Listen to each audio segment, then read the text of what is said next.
We have several more NHL signings during free agent frenzy to discuss here today, including some key players like Chris Tanev, Tyson, Barrie, Tomas, Greiss, Corey Crawford, and a whole lot more. We'll get you all caught up coming up next.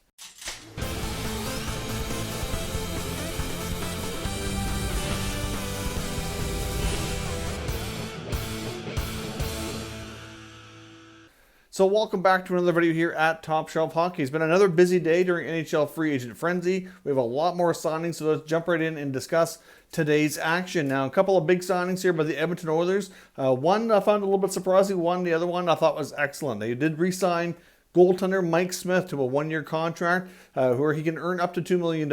It comes with a $1.5 million salary, but there are some bonuses built in there where he can earn extra income as well. Obviously, they explored the goalie market, and I think they just were having a hard time bringing in anybody else for much more money because obviously to bring in a goalie that was going to cost much more than that, they were likely going to have to try to move Koskinen, and that was just going to prove way too difficult. And obviously, if they wanted to improve other aspects of the team, which they certainly have done, then obviously that doesn't leave much money and just wasn't going to work. So they're going to be running with the same goaltending tandem as last year, which does concern me, I won't lie. But at the same time, the rest of the team does seem to be better. They signed Kyle Turris, which will make that middle part of the center ice position much stronger. They brought back Tyler Ennis, which I thought was a good job. They're bringing back Jesse Puljujärvi from Finland. And now they've signed Tyson Barrie, who's going to be that power play specialist on the right side of the defense, which is going to come in as a really good signing. He signs a really prove-it-to-me contract, like a reprove himself type of deal. 1 year at $3.75 million.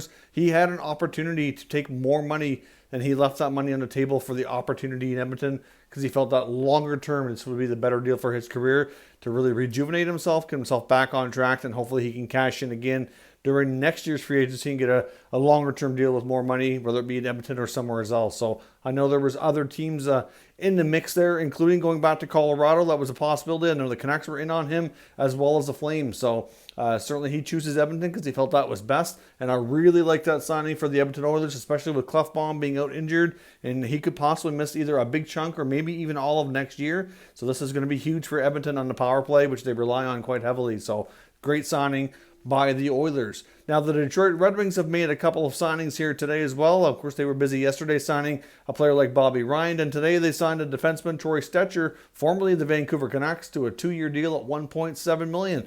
Again, another signing I really like for the Red Wings. I think that's a great addition. He's still relatively young, 26 years old. Has proven himself to be, a pretty serviceable NHL defenseman, and I think his opportunity to keep getting better is only going to continue to grow in Detroit, where he can take on a bigger role than he had in Vancouver. I know some Canucks fans were kind of upset that they didn't offer him the same kind of deal, and it's not so much that they wouldn't have. I just think that he and his agent, like the Stetcher camp, are just kind of getting impatient because the Vancouver Canucks have focused hard on some big fish out there. They had the Oliver Ekman-Larsson trade that was tying up a lot of their time and resources. They appeared to be trying to re-sign Chris Tanev, and then there's some others in Toffoli. And then, of course, there was other talk, too, about some other players that were big into, like even on the goaltending side before they get Holtby done. So I think a lot of it is just that their focus has been on the big-time players trying to make a big splash in free agency, and then in return, they've ended up losing some players here, like Stetcher and others that have ended up leaving the Canucks organization. So I don't think the Canucks are going to be at a major loss here. I think Stetcher is the kind of player who is relatively easy to replace in their end.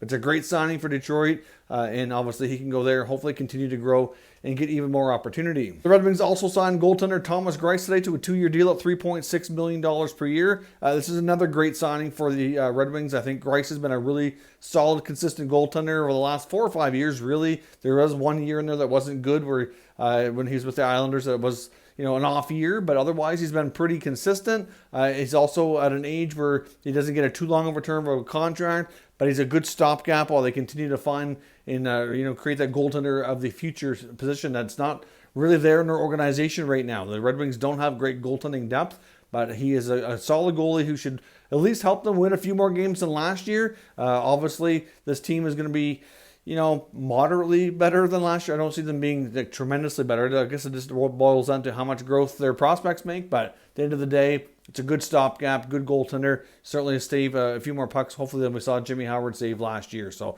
good signing again by the Detroit Red Wings. Now, speaking of former Canucks, defenseman Chris Tanev joins his other former Canuck teammate Jacob Markstrom with the Calgary Flames on a 4-year contract. His average annual value will be $4.5 million. Now, it was reported yesterday that after the Canucks definitely were out on Oliver Ekman-Larsson and that trade was not happening, that they circled back to Tanev, made him an offer, and I've seen comments from Jim Benning indicating that Tanev was going to basically take the night and sleep on it, get back to them today. But then really late last night, I know pretty much right after I'd gone to bed for the night, it was announced that Tanev had agreed to a deal with the Flames. So obviously they came in a fair bit higher. But to me, I like Tanev from the defensive standpoint. He's willing to do a lot of things on the ice, block shots and play physical in front of the net. But to me, his body's been through a lot, and at his age, I think this contract does have a fair bit of risk to it. I like the contract to a degree. I don't mind the 4 years, but the 4 years at 4.5 wouldn't be surprising if a year or two into this, the Flames might be regretting it. But at the same time, if he can hold up and not be injured too much, then it should work out. But it is a lot of money, and there is some risk there. But overall, I do think it's a good addition if he can stay healthy and play a full year. Like last year, he did much better with that. Obviously, he was a great mentor for Quinn Hughes for the season. And we'll see if he can do similar things with the young D-core in Calgary. So obviously, some young defensemen there like Valimaki and Anderson that will certainly continue to look up to guys like him and Giordano as they continue to grow and develop on their own. Now, we did find out for sure yesterday that the Chicago Blackhawks were not bringing back longtime goaltender Corey Crawford, and he was certainly pretty devastated based on the remarks he made after signing with the New Jersey Devils, which is a little bit of a surprising landing spot for him. Based on what we had heard from Crawford before, it sounded like he definitely wanted an opportunity to be the starter, and I'm just not convinced he's going to get that with the Devils. Obviously, Mackenzie Blackwood's a pretty solid young up-and-coming goaltender, had taken over from Corey Schneider, and I can certainly see them maybe going with more of a 1A, 1B. That's possible. If Crawford plays like he did in the playoffs and then return to play, I can see them, maybe coming close to splitting the games 50-50. It's certainly possible. But at his age, he's a good guy who could be a good mentor for Blackwood. So I like the signing. It's not too much money, under $4 million for 2 years. If he can stay healthy, that is, because that's obviously been a concern for the last few years with Crawford, is being able to stay in the game. He's battled a lot of concussions. So hopefully he is good to go and can help New Jersey here in the long run. But the Devils seem to be a fair bit of ways from winning. So this was more about an opportunity for a little bit of contract term and money for Crawford. And we'll see how much of a mentor he can be to help things improve with the Devils. Boston Bruins assigned former Predators winger Craig Smith to a 3-year deal at $3.1 million. Pretty valuable contract, I must say. Smith's been a pretty relatively consistent player this past year. A lot of the Predators' offensive guys certainly had a down year, and he's certainly no exception to that. But for the price tag of 3.1 for a guy who's got tons of experience, he's got a lot of playoff games under his belt as well, including a trip to the Stanley Cup Finals a few years ago. So for Boston, I think this is a pretty valuable thing. They should be able to bank on Smith for 20 goals. Theoretically, when I say theoretically, he should, but obviously last year was a down year. But for the most part of his career, he's been a 20-plus goal scorer. So I guess we will see how he fits in with the Bruins organization. They still have a big-time contract they need to figure out for Jake DeBrusk, and I still wonder what his future holds. Will he get signed? Will he get moved? Obviously, the Bruins lost out on Torrey Krug in the back end, so they could be looking in, for a replacement on the blue line. They did bring back Kevin Miller as well on a short-term deal, which I found quite surprising based on all the injuries he's been through. But they are bringing him back, and obviously there is reports and rumors out there that they are one of the teams involved in the Taylor Hall sweepstakes. So they are trying hard to bring in another top forward here to kind of round out this roster and add more offense. But personally, I think they should maybe focus on somebody who could replace Krug on the back end, but we'll see what they do here. The Minnesota Wild have re-signed RFA forward Jordan Greenway to a 2-year deal, just over $2 million per season. So obviously he's still relatively young in his career, still can grow and develop. But of course, Greenway is has lots of size, big power forward. We'll see what he can do in Minnesota. Obviously, Guerin sees him as part of the team's future. After all the changes they've made, he'll be one of the returnees. Now, speaking of the Wild, their former captain and center iceman Mikko Koivu has signed with the Columbus Blue Jackets on a 1-year deal as well. Obviously, Koivu expressed his desire to continue playing, and I think he's a terrific fit with the Columbus Blue Jackets. Obviously, we saw the Jackets acquire Max Domi. They bought out Alexander Wenberg, so we'll see down the middle. Now they'll have Dubois, Domi, and Koivu, which I think is a great 1-2-3.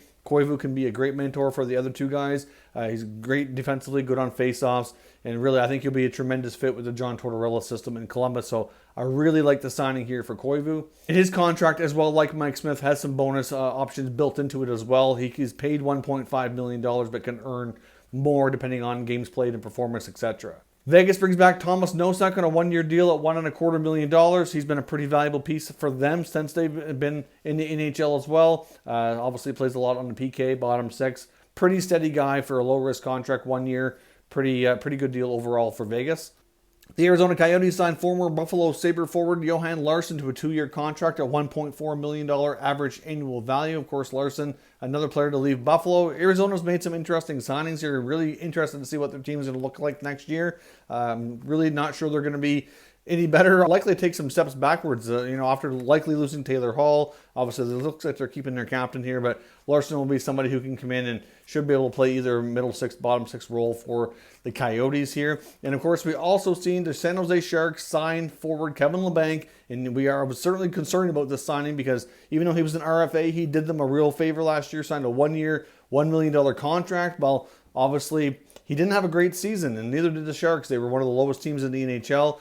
Clearly, he didn't really perform well enough to get much of a raise, but you had to think that they had some kind of, handshake agreement from last year to take that contract, that he'd get paid handsomely this year, or at least much more appropriately. And but you have to think that with everything going on with the NHL and the performance not being where it needed to be, that maybe they might renege or, try to go with a lower amount. But they did sign him to a 4-year contract valued at $4.725 million. So that is certainly much more indicative of how he performed 2 years ago. So I do think it's fair to say they had an agreement in place, and even though things didn't go the way they had hoped, they certainly lived up to that as well. So good deal on Labanc. Hopefully he can bounce back and be closer to the player what he was 2 years ago. And there are reports, this is not 100% official as I record this video, but could be by the time it gets posted to YouTube. But it looks as though the Sharks are bringing back Patrick Marleau.